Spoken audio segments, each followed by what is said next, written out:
What is the Medicare 20 employee rule for delaying enrollment? Imagine turning 65 and wondering if you need to sign up for Medicare right away or if you can wait. Well, there's a specific rule that can help you decide. The Medicare 20 employee rule is a guideline that tells you when you can delay enrolling in Medicare Part B, which covers medical services, without facing a penalty. This rule applies if you are still working and have health insurance through your job or your spouse's job.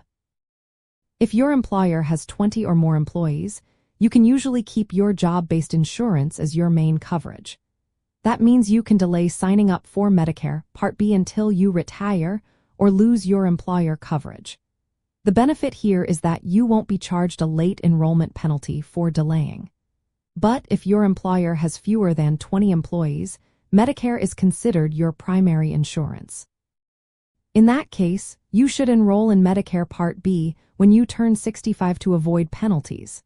This rule also covers Medicare Part D, which is prescription drug coverage, if your employer plan offers creditable drug coverage.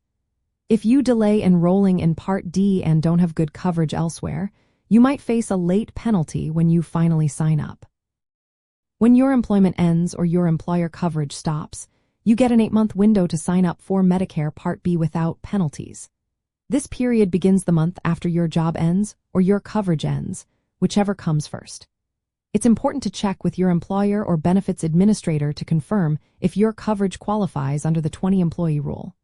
They can tell you if your insurance is considered primary and if you can delay Medicare without penalties. So, in simple terms, if your employer has 20 or more employees and you're working past 65, you can hold off on enrolling in Medicare Part B until you retire. This helps you keep your current insurance and avoid unnecessary penalties.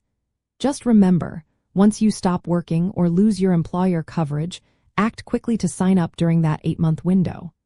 That way, you stay covered and avoid extra costs.